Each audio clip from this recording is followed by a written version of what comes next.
Volume 1, Book 8, number 457. Narrated by Nafi. Ibn Umar said, the Prophet arrived at Mecca and sent for Uthman bin Talha. He opened the gate of the Kaaba and the Prophet, Bilal, Osama bin Zaid and Uthman bin Talha entered the Kaaba and then they closed its door, from inside. They stayed there for an hour, and then came out. Ibn Umar added, I quickly went to Bilal and asked him, whether the Prophet had prayed. Bilal replied, he prayed in it. I asked, where? He replied, between the two pillars.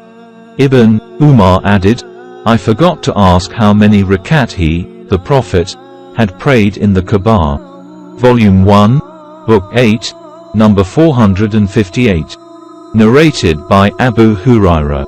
Allah's apostle sent some horsemen to Najd and they brought a man called Thumama bin Uthal from Bani Hanifa. They fastened him to one of the pillars of the mosque. Volume 1, Book 8, number 459. Narrated by Al-Sa'ib bin Yazid. I was standing in the mosque and somebody threw a gravel at me. I looked and found that he was Umar bin al-Khattab. He said to me, fetch those two men to me. When I did, he said to them, who are you? Or, where do you come from?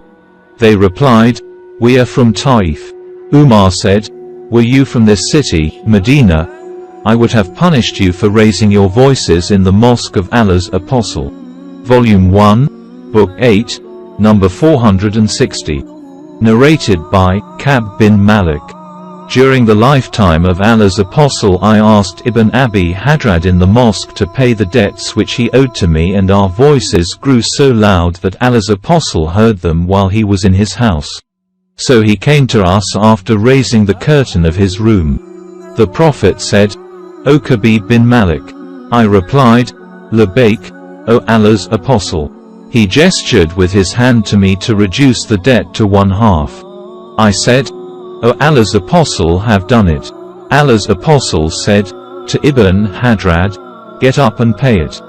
Volume 1, Book 8, number 461. Narrated by Nafi. Ibn Umar said, while the Prophet was on the pulpit, a man asked him how to offer the night prayers. He replied, pray 2 rakat at a time and then 2 and then 2 and so on, and if you are afraid of the dawn, the approach of the time of the Fajr prayer, pray 1 rak'ah and that will be the witr for all the rakat which you have offered. Ibn Umar said, the last rakat of the night prayer should be odd, for the Prophet ordered it to be so. Volume 1, Book 8, number 462. Narrated by Ibn Umar.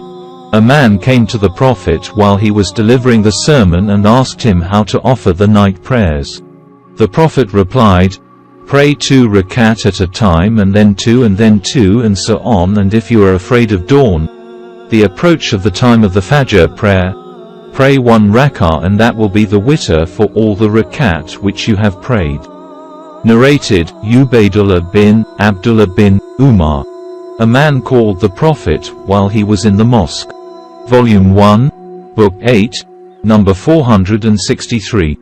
Narrated by Abu Waqid al-Laythi. While Allah's apostle was sitting in the mosque with some people, 3 men came.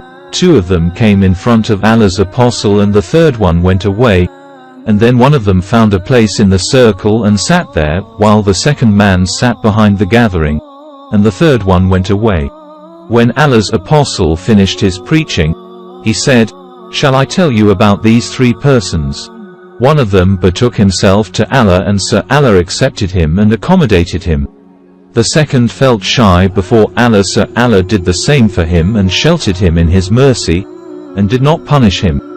While the third turned his face from Allah, and went away, Sir Allah turned his face from him likewise. Volume 1, Book 8, number 464. Narrated by Abad bin Taman. That his uncle said, I saw Allah's apostle lying flat, on his back, in the mosque with one leg on the other.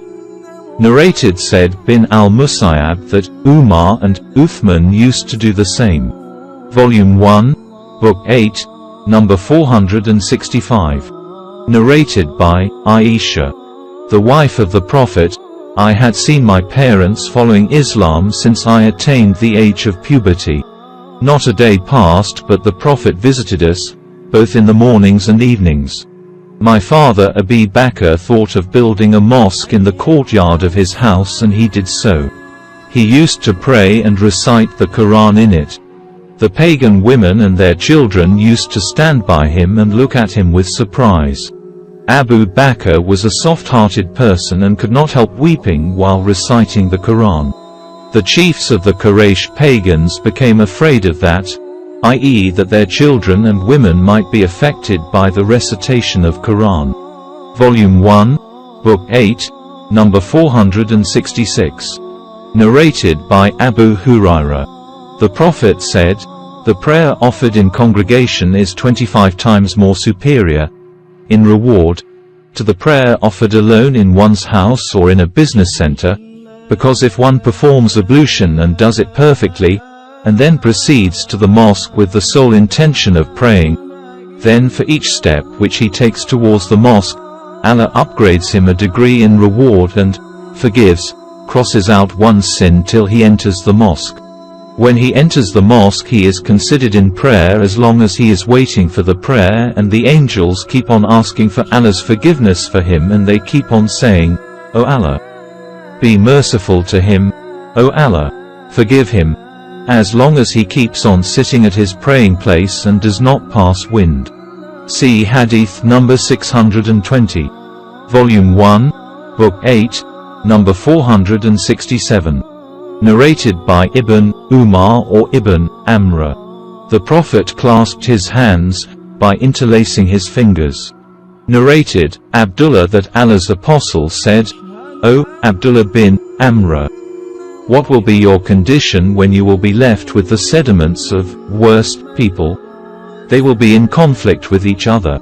Volume 1, Book 8, number 468. Narrated by Abu Musa. The Prophet said, "A faithful believer to a faithful believer is like the bricks of a wall, enforcing each other."